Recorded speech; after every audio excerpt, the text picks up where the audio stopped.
कहानी की शुरुआत फ्रैंक मॉरिस नाम के एक अपराधी से होती है, जिसे अल्काट्राज नाम की एक उच्च सुरक्षा वाली जेल में भेजा गया था। अल्काट्राज जेल समुद्र के बीच में एक द्वीप पर बनी थी, जहां से कोई भी कैदी भाग नहीं सकता था। लेकिन फ्रैंक जेल से भागने के लिए मशहूर था। वो अब तक कई जेलों से भाग चुका था, लेकिन किसी ने अल्काट्राज से भागने के बारे में सोचा भी नहीं था, करने की बात तो दूर। जैसे ही वो जेल पहुंचा, फ्रैंक की अच्छी तरह तलाशी ली गई। उसके बाद उसे उसकी कोठरी में भेज दिया गया, जहां उसे अपना बाकी जीवन बिताना था। अगले दिन नाश्ते में फ्रैंक की मुलाकात लिटमस नाम के एक बूढ़े कैदी से हुई, जिसने एक चूहे को अपना पालतू जानवर बना रखा था। लिटमस के साथ अपनी बातचीत के दौरान फ्रैंक ने वुल्फ नाम के एक अन्य कैदी को देखा, जो उसे चिढ़ा रहा था। लेकिन फ्रैंक ने उसे नजरअंदाज कर दिया और लिटमस के साथ अपनी बातचीत जारी रखी। थोड़ी देर बाद उसे वार्डन के कमरे में एक ब्रीफिंग के लिए बुलाया गया, जहां वार्डन ने उसे यहां से भागने की कोशिश न करने की धमकी दी, क्योंकि उसकी कोठरी से कोई भाग नहीं सकता था। लेकिन वार्डन के साथ इस बातचीत के दौरान फ्रैंक ने उसके कमरे से एक नेल कटर चुरा लिया, जो बहुत छोटी सी चीज थी। लेकिन वो जानता था कि अल्काट्राज जैसी छोटी चीज अल्काट्राज जैसी जेल में बहुत उपयोगी हो सकती है, और इसलिए फ्रैंक ने उस नेल कटर को अपनी कोठरी में लौटते ही बाइबल में छिपा दिया। थोड़ी देर बाद वॉल्फ एक समूह शॉवर के दौरान फ्रैंक के पास लौट आया और उसे फिर से चिढ़ाना शुरू कर दिया। लेकिन इस बार फ्रैंक उसे नजरअंदाज करने के मूड में नहीं था और उसने वॉल्फ को पीटना शुरू कर दिया, और उसके इस व्यवहार ने उसे जेल में एक प्रतिष्ठा दिला दी। उसके बाद कोई भी उससे उलझता नहीं था। धीरे धीरे जेल पुस्तकालय फ्रैंक का दूसरा घर बन गया, जहां उसकी मुलाकात जेल लाइब्रेरियन इंग्लिश से हुई। इंग्लिश को भी अल्काट्राज में आजीवन कारावास की सजा सुनाई गई थी, जिसके चलते अब इंग्लिश ने बाहर निकलने की कोई भी इच्छा छोड़कर किताबों में ही अपना मन लगा लिया था। असल में इंग्लिश और फ्रैंक दोनों को ही इतिहास पर लिखी हुई किताबें बहुत पसंद थी, जिसके चलते उन दोनों में काफी अच्छी दोस्ती हो गई। इसी दौरान फ्रैंक की मुलाकात डॉक नाम के कैदी से हुई, जो एक कमाल का कलाकार भी था, और वो अपना ज्यादातर समय पेंटिंग करने में लगाता था। डॉक का मानना था कि अल्काट्राज जैसी खतरनाक जेल में कोई भी आदमी पागल हो सकता है, पर उसकी पेंटिंग करने की आदत ने ही अब तक उसके दिमाग को ठीक रखा था। उसी शाम फ्रैंक को एक गार्ड ने बढ़ई की नौकरी के बारे में बताया, जिसमें हर घंटे के 15 सेंट की तनख्वाह भी मिलने वाली थी। पर फ्रैंक के लिए जल्द ही मुश्किलें बढ़ने वाली थीं, और एक दिन जब सभी कैदी अपनी अपनी कोठरियों से बाहर थे, उसी दौरान वुल्फ एक बार फिर लौट कर आया। लेकिन इस बार उसके पास एक हथियार भी था, जिससे वो फ्रैंक पर हमला करना चाहता था। लेकिन ऐन वक्त पर डॉक ने फ्रैंक को चौंकाना कर दिया, जिसके बाद फ्रैंक ने अपनी जैकेट की मदद से उस हमले को नाकाम कर दिया।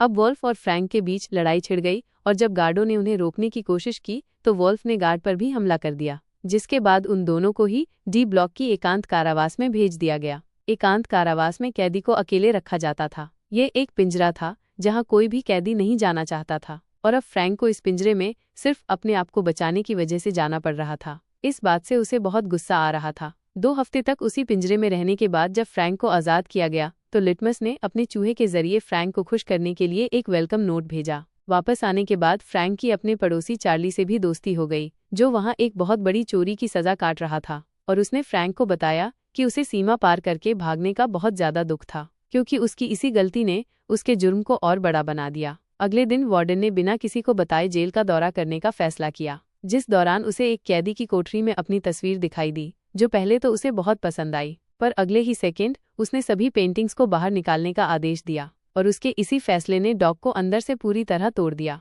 क्योंकि डॉक सिर्फ अपनी पेंटिंग्स के सहारे ही जिंदा था। वो अपनी बनाई हर एक पेंटिंग से बहुत प्यार करता था। फ्रैंक ने डॉक को लाख बार समझाने की कोशिश की कि कोई बात नहीं भाई, पेंटिंग ही तो थी, अब जीना तो है ना यहाँ पर। लेकिन डॉक इस सदमे से बाहर नहीं आ पाया, और एक दिन शिफ्ट के दौरान डॉक की 3 उंगलियां कट गईं, जो कि उसकी वार्डन के खिलाफ एक तरह की बगावत थी। ऐसा होते ही गार्डों ने तुरंत डॉक्टरों को बुलाने के लिए संदेश भेजा, और वहीं दूसरी तरफ फ्रैंक चुपचाप खड़ा होकर सिर्फ डॉग को देख रहा था। उसी रात जब फ्रैंक अपनी कोठरी में बैठा हुआ था, तो उसकी नज़र वेंट से निकल रहे तिलचट्टे पर पड़ी, जिसे देखकर फ्रैंक को एहसास हुआ कि शायद ये वेंट बाहर निकलने वाले किसी दरवाजे का रास्ता हो। तभी इंग्लिश ने उसे बताया कि असल में वार्डन ने डॉग की सभी पेंटिंग्स इसीलिए बाहर निकलवाई थी, क्योंकि उसे अपनी तस्वीर पसंद नहीं आई। अगली बार खाना खाते वक्त फ्रैंक की मुलाकात जॉन और क्लेरेंस नाम के 2 भाइयों से हुई।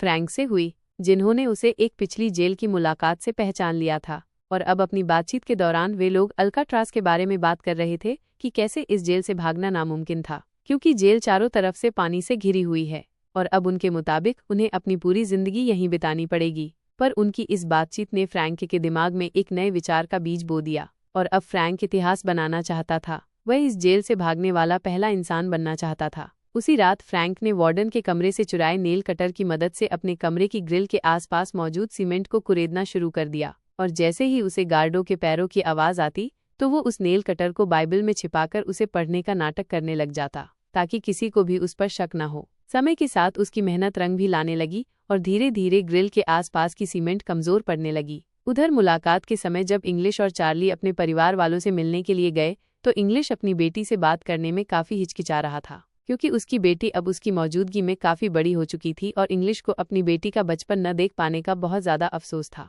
इधर अपनी बीवी से मुलाकात के वक्त चार्ली को अपनी बूढ़ी माँ की बिगड़ती हुई तबीयत के बारे में पता चला, और डॉक्टर के मुताबिक चार्ली की माँ के पास अब सिर्फ कुछ महीने ही बचे हुए थे, और इसी चीज ने चार्ली के मन में अल्काट्राज से भागने की इच्छा पैदा की। अगली सुबह नाश्ते के दौरान फ्रैंक ने जॉन और चार्ली के सामने अपनी जेल से भागने की योजना रखी। फ्रैंक के मुताबिक खारे पानी और हवा ने जेल की इमारत को काफी कमजोर कर दिया था, जिसके चलते वे लोग सीमेंट को कुरेद कर वेंटिलेशन ग्रिल्स को निकाल सकते हैं, जिसके बाद वे उन्हीं ग्रिल से होते हुए पाइपलाइनों तक पहुंचकर वहां से भाग जाएंगे। पर बात अभी भी वहीं अटकी हुई थी कि जेल से तो निकल जाएंगे, समुद्र पार कैसे करेंगे। इस पर फ्रैंक ने कहा कि क्लेरेंस जेल के कपड़ों के विभाग में काम करता है, तो वो वहां से एक एक करके कभी रेनकोट और थोड़ी बहुत रबर सीमेंट चुरा सकता है। इस सब की मदद से मुझे लाइफ बोट और लाइफ जैकेट बनानी आती है, भरोसा करो मेरे ऊपर। फ्रैंक की योजना सभी को काफी पसंद आई और उन सभी ने एक साथ मिलकर इस योजना पर काम करने का फैसला किया। उस रात फ्रैंक हर रोज की तरह अपनी कोठरी में सीमेंट को निकालने में लगा हुआ था, पर इस बार चार्ली भी उसके साथ था, जो अपनी कोठरी से बाहर नजर रखे हुए था, ताकि किसी गार्ड को उनकी योजना के बारे में पता न चले। इधर फ्रैंक का काम तो हो रहा था, पर नेल कटर छोटा